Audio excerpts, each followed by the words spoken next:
Resuming debate, the honourable member for Kitchener-Conestoga. Thank you, Mr. Speaker. It's my pleasure to rise to speak to the Liberal government's second budget. And Mr. Speaker, I'll be splitting my time with the honourable member from Renfrew-Nipissing Pembroke. Mr. Speaker, one of the primary lessons that we're taught in life starting at a very young age is that we are to learn from our past mistakes. This lesson is clearly lost on the Liberals. It seems that instead of learning from their mistakes, they've decided to double down on them and hedge all bets on their plan that is already clearly failing.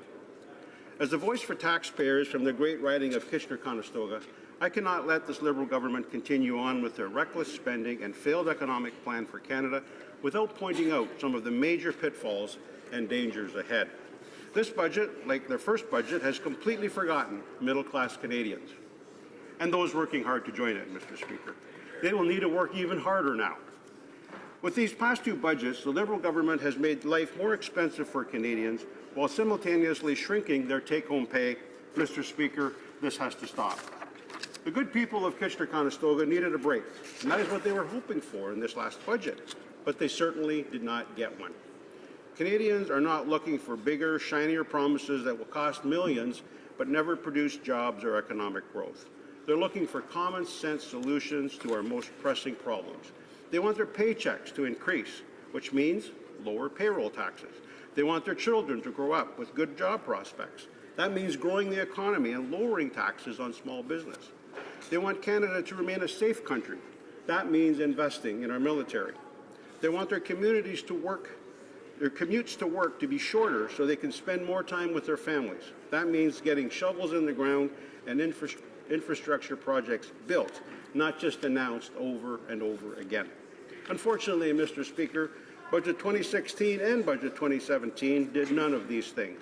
This budget is proof that the Prime Minister is out of touch with the needs of working people.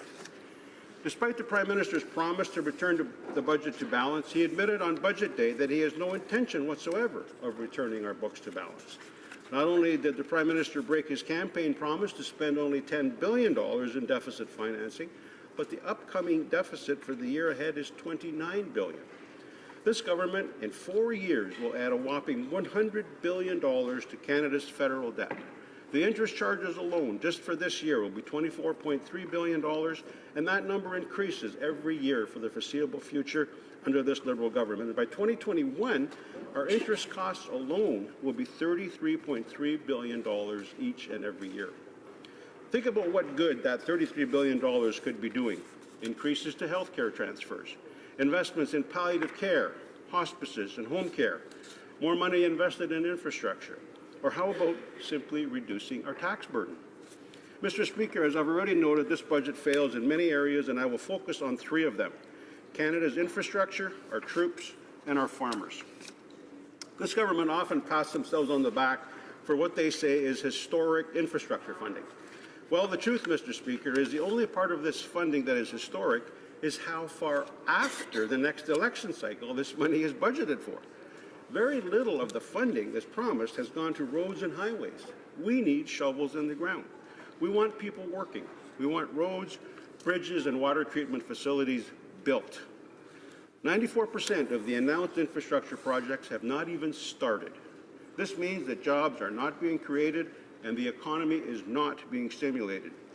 Instead of coming up with a new plan that actually builds infrastructure and creates jobs, Budget 2017 doubled down on the existing infrastructure plan and contained no new infrastructure spending beyond what was already announced in the 2016 Fall Economic Update. By allocating public transit funding based on ridership, the Liberal government is disadvantaging Canada's growing communities in favour of already developed large urban centres. Yes, Mr. Speaker, I'm thinking of the Waterloo region. Too often, our medium-sized communities are left to fend for themselves. Of course, a bridge in Wellesley Township will never have the traffic volume crossing it that an inner-city bridge does. But does that mean it's not important to the growth and health of our local economy? Municipalities need good and safe infrastructure, but they also need programs that are easy to access without miles and miles of red tape. Programs that provide predictable funding and do not leave small and rural communities behind. But even if this government is bent on favouring the large urban centres and funding major public transit projects, then why in the world would they take measures to decrease ridership on public transit? Should we be increasing the public transit tax credit rather than canceling it? This makes no sense. We should be increasing this tax credit, not eliminating it. An adult monthly pass holder in my riding will be losing out on about $150 per year, or the equivalent of almost 2 months' worth of bus passes. Talk about encouraging people to take transit, Mr. Speaker. Getting 12 months of public transit for the cost of 10, that's a fantastic incentive. Great idea. I haven't heard not even one of my colleagues on the other side of the House defend this policy decision. Well, Mr. Speaker, I think I know why, because it's totally indefensible. All this while the Liberal government has introduced their plan for a carbon tax. So let me get this straight, Mr. Speaker. The Liberals are raising the price of gasoline and raising the cost of taking a bus. Do they think all Canadians can just work from home? This makes absolutely no sense, Mr. Speaker. Conservatives will continue to hold the Liberals to account and push for open, transparent, and accountable infrastructure funding for our communities and plans to increase ridership on public transit, not decrease it.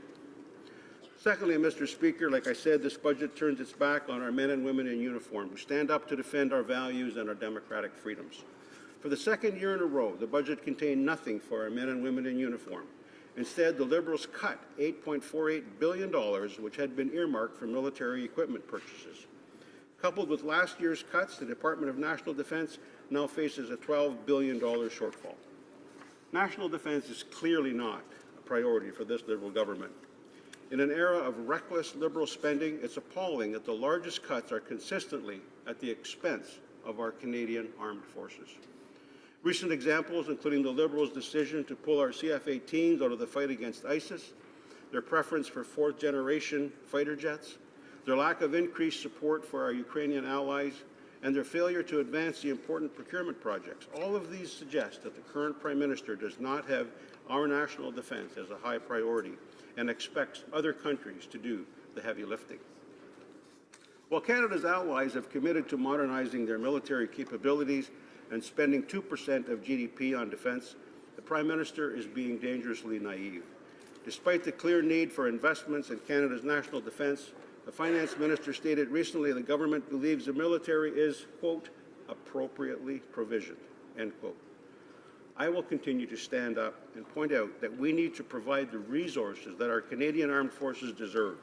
We want them to be able to carry out the tasks that we give them, and more importantly, Mr. Speaker, to return home safe to their communities and their families. And Mr. Speaker, I'd be remiss if I didn't talk about our farmers. As a farmer myself and an MP for a riding that has a strong farming community, these hardworking Canadians are always a priority for me. Unfortunately, they don't seem to be much of a priority for this Liberal government. Budget 2017 does nothing to support this hardworking Canadian farmer class. So much for standing up for the middle class. In fact, farmers and fishermen may face higher insurance premiums resulting from the Liberals' decision to scrap the income tax exemption for insurers of farming and fishing property. In addition, the Liberals have indicated they plan to eliminate the income tax deferral for grain producers. By failing to provide any details regarding the next agricultural policy framework, the Liberals have left Canadian farmers in the dark. What support programs will they have in the future, if any? New money for science and innovation is focused on climate change, soil and water conservation, but fails to provide support for new business risk management approaches for farmers. The Liberals are promising to launch a full review of rail service in Western Canada, but farmers are getting tired of waiting. They need dependable rail service to get their crops to market. Mr. Speaker, it's clear the government has turned its back on middle class in favour of their rich friends. We saw this in the beginning with their so-called middle class tax cut that benefited people making over $160,000 and did absolutely nothing for Canadians who make the average income in Canada of $50,000. Now we're seeing the middle class left behind again by increasing payroll taxes, eliminating the public transit tax credit. Mr. Speaker, I'm afraid to even think about what they have in mind for the middle class next year. Hold on to your wallets. For the sake of my constituents in Kitchener-Conestoga and with their best interest in mind, I will be voting against this budget. Good. It's heading in the wrong direction, and it's pushing our debt to our children and our grandchildren. We owe it to them to do better, Mr. Speaker. Questions and comments. The Honourable Parliamentary Secretary to the Minister of Families, Children and Social Development. I listened with interest to the member opposite. He said this budget did nothing for the Kitchener-Waterloo region. Let me quote what Kitchener Mayor Barry Verbanovic called. He called this budget transformational. He said that this budget is transformational because it empowers local governments to deliver outcomes for Canadians, shorter commutes, more affordable housing, and a better quality of life. And in particular, it will focus on talent development, attraction, and retention to make Canada a global leader in the world of infrastructure and technology. Critical issues for Kitchener-Waterloo. But the member opposite said that he had heard no criticism from this side of the House on the tax changes around monthly users charges for transit passes. Is he aware that the tax that the Harper government brought in did not change one travel pattern according to the data, but that in fact the non-refundable tax credit meant that the 40% lowest group of transit riders didn't qualify for the tax credit, only affluent riders did, and further to that, the lowest of the lowest income, the poorest of the poor who pay cash or single ticket because they can't afford a monthly pass, couldn't even qualify for the tax credit. That's why we removed it. We don't believe in taxing the poor to pay for the rich. We believe in investing in services. The $22 billion for transit is exactly why Kitchener-Waterloo is benefiting. Above and beyond that, the GO investment is even higher and will create all-day service to Kitchener-Waterloo in a way that's never been there before. Is that not good news for his region? And why won't he support the budget because of it?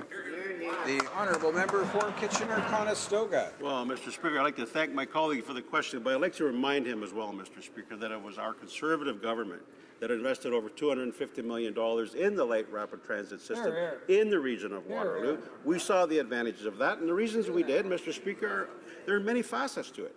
First of all, it helps to intensify the development in the downtown area. Rather than having continuing urban sprawl, which eats up more and more agricultural land.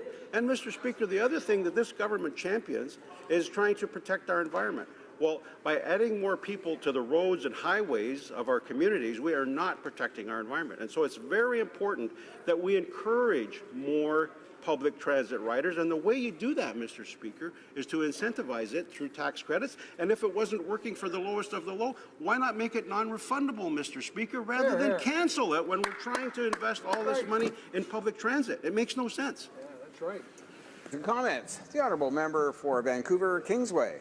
Thank you, Speaker. I'd like to pick up on that last comment about the Liberal government's cancelling of the public transit tax credit.